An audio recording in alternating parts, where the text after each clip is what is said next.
அஸ்ஸலாமு அலைக்கும். நிறைய பேர் உங்களுடைய பதிவுகளை எப்படி பகிர்வது என்பது பற்றி எங்களுக்கு தெரியவில்லை என்று ஒரு சிலர் எனது வாட்ஸ்அப்பில் கருத்து தெரிவித்துள்ளனர். அந்த நல்ல உள்ளம் கொண்ட நபர்களுக்கு எங்களுடைய பதிவை எப்படி பகிர்வு செய்வது என்பது பற்றிய விளக்கம் தரும் வீடியோ. இதை பகிர்வு செய்ய நினைக்கும் நல்ல உள்ளங்கள் இந்த வீடியோவை நீங்கள் பயன்படுத்திக் கொள்ளுங்கள். உதாரணமாக எனது ஃபேஸ்புக் ஐடி உள்ளது. ஃபேஸ்புக் ஐடியில் நீங்கள் போனீங்கன்னு வச்சுக்கோங்க. உதாரணமாக இது போன்ற பதிவுகள் இருக்கும். நான் பதிவிடுற பதிவுகள் ஃபேஸ்புக்கில் இருக்கும். இப்போ உதாரணமாக இந்த பதிவை 15 பேர் பார்த்துருக்காங்க பாருங்க. ஒரு நபர் கூட லைக் செய்யல, ஒரு நபர் கூட அவங்க அந்த 15 பேரும் இந்த பதிவு போட்டு ஒரு 2 நிமிஷம் ஆகுது. 15 பேர் பார்த்துருக்காங்க 2 நிமிஷத்துல. அந்த 15 பேரும் ஒரு லைக் செய்யல, ஒரு பகிர்வு செய்யல. ஓசியில பார்க்க வந்த கும்பல் நினைக்கிறேன் அந்த 15 பேரும். சரியா?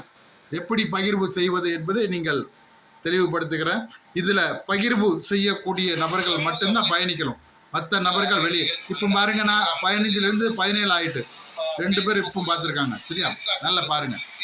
நிறைய பேர் பதிவை பார்க்க வந்த கும்பலாக தான் இருக்காங்க, தவிர லைக் பண்ணுறது கிடையாது, ஷேர் பண்ணுறது கிடையாது.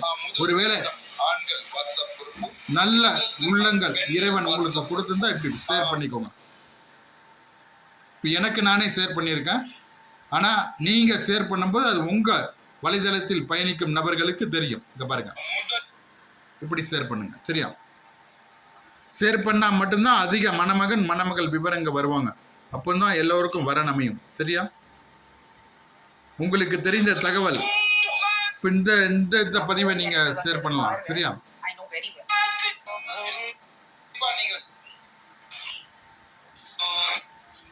இதெல்லாம் ஷேர் பண்ணக்கூடிய பதிவுகள் தான்.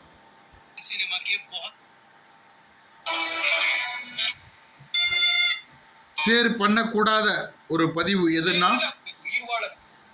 அதையும் நான் உங்களுக்கு தெரிவிச்சுறேன். இது பாருங்க, மணமகன் பதிவு.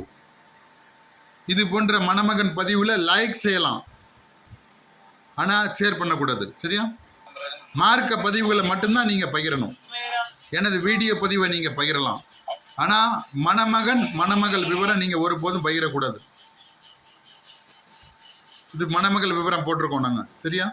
இப்போ இதில் 483 பேர் பார்த்துருக்காங்க, 3 பேர் லைக் பண்ணியிருக்காங்க. அந்த 3 பேருக்கும் அவருக்கும் அந்த 3 பேர் குடும்பத்திற்கும் நாங்கள் துவா பண்ணுறோம். 483 பேர் பார்வையாளர்களாக பார்த்துட்டு போயிருக்காங்க. ஆனால் யாரும் இந்த விவரத்தை பார்த்துட்டு அங்கே பதிவு பண்ண வரல அவங்க. சரியா? இப்போ பதிவு பண்ணதுக்கு உங்ககிட்ட வரன் விவரங்கள் இல்லைன்னா இப்போ இந்த ஐடியில் பயணிக்காதீங்க, தயவு செய்து. சரியா? மார்க்க பதிவுகளை பகிர மாதிரி இருக்கணும். நாங்கள் போடுற வரன் பதிவுகளை நம்பர் கேட்டு வர்ற மாதிரி இருக்கணும். சரியா? எதுக்கும் பிரயோஜனம் இல்லாமல் இந்த ஃபேஸ்புக் ஐடியில் நீங்கள் பயணிக்காதீங்க. சரி? அல்லாவுக்கு பயந்து நடந்துக்கோங்க. இது நோன்பு நேரம், ரமலான் நேரம். இதில் இந்த மணமகன் பதிவை எத்தனை பேர் பார்த்துருக்காங்க பாருங்கள். 214 பேர் பார்த்துருக்காங்க. இப்போ யாருக்காட்டும் அந்த 214 பேரில் அந்த குடும்பத்தில் பெண்கள் இருந்தால் இப்போ அவங்க பதிவு செய்ய வந்திருக்கணும். இல்லாட்ட பேர் ஏன் இந்த இதில் வெட்டியாக இதில் உட்காந்துக்கிட்டு இந்த ஃபேஸ்புக்கில் பயணிச்சுட்டு இருக்கீங்க? இவ்வளோ அட்டூழியம் பண்ணக்கூடாது. சரியா? அல்லாவுக்கு பயந்து நடந்துக்கோங்க.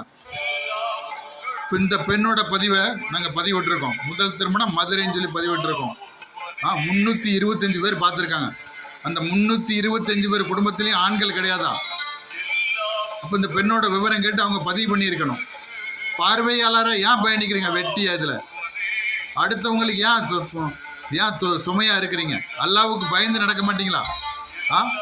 ரெண்டாவது, பெண் மணமகள் விவரம் பகிரக்கூடாதுன்னு சொல்லியிருக்கோம். ஆனால் ஒரு நபர் இதில் பகிர்வு செஞ்சுருக்காங்க பாருங்கள். பகிர்வு 1ன்னு சொல்லி கொடுத்துருக்கு. பெண்கள் விவரம் பகிரக்கூடாது, பார்க்குறதுக்கு மட்டும்தான். பார்த்துட்டு பதிவு செய்ய வர்ற மாதிரி இருக்கணும். வேடிக்கை பார்க்குறதுக்கு இது நாங்கள் இதை நடத்தலை. சரியா? பாருங்கள், இந்த பெண்ணோட பதிவை நாங்கள் போட்டிருக்கோம். 216 பேர் பார்த்துட்டு யாருமே பதிவு செய்ய வரல. பார்க்கக்கூடிய நபர்கள் தான் இந்த வெட்டியாக இதில் ஃபேஸ்புக்கில் பயணிக்கிறாங்கன்னு நினைக்கிறேன். முதல் திருமணம் திருச்சி, இப்படி நிறைய பதிவு நாங்கள் போட்டிருக்கோம். 120 பேர் பார்த்துட்டு யாருமே வரல. அப்போ வர தேடாத நபர் ஏன் பயணிக்கிறீங்க? இதில் ஆ உங்கள் வீட்டில் வரன் இருக்கணும், பதிவு பண்ண வரணும். 338 பேர் இந்த முதல் திருமணம் திருச்சி மணமகன் விவரம் பார்வையிட்டு யாருமே அந்த நபர் ஃபோன் நம்பர் கேட்டு வரவில்லை. வெட்டியா ஏன் பயணிக்கிறீங்க இதில்? உங்கள் வீட்டில் வரன் இருக்கணும், வரணும், இதில் பதிவு பண்ண வரணும். இல்லாட்டி ஏன் இதில் வாரீங்க? எதுக்கு இந்த ஐடியில் நீங்கள் பயணிக்கிறீங்க? ஆ இஸ்லாமிய திருமண தகவல் மையம் சொல்லி ஐடி போட்டிருக்குல்ல இதில்? ஆ என்ன போட்டிருக்கு இதில்? ஐடி பேர் என்ன போட்டிருக்கு இதில்? இஸ்லாமிய திருமண தகவல் மையம் சொல்லி அதில் போட்டிருக்குல்ல? இப்போ அது சம்பந்தமான நபர்கள் மட்டும்தான் அதில் பயணிக்கணும். 4900 பேர் இதில் பயணிக்கிறீங்களா இதில்? வெட்டியா 4090 பேர் அதில் பயணித்தோம். யாருமே அதில் நீங்கள் பதிவு போட்டாங்க பாரு, சிரிக்கிற மாதிரிலாம் போட்டுக்கிட்டு இதில் திருமண தகவல் மையம் தமிழ்நாட்டில் இஸ்லாமியர்களுக்கு குறைவு, ரொம்ப ரொம்ப குறைவு. 1-2 இருக்குது. அதுவும் அது ஒரு மாதத்துக்கும் 2 மாதத்துக்கும் நடத்தக்கூடிய திருமண தகவல் மையமாக இருக்கும். நாங்கள் தானே தொடர்ந்து 8 வருஷமாக நடத்திட்டு இருக்கோம். இந்த பதிவை பாருங்கள். 800 பார்வையாளர்கள் பாருங்கள். பார்வையாளர் எவ்வளோ பாருங்கள்.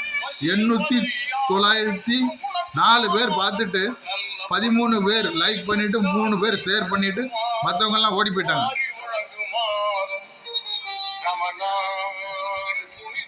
பார்த்துட்டு லைக் பண்ணுறதுக்கு என்ன கையில் என்ன குஷ்டரோகியா? உங்களுக்கு கையில் குஷ்டரோகியா?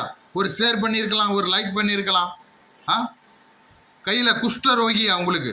பார்வையாளர்கள் 800,900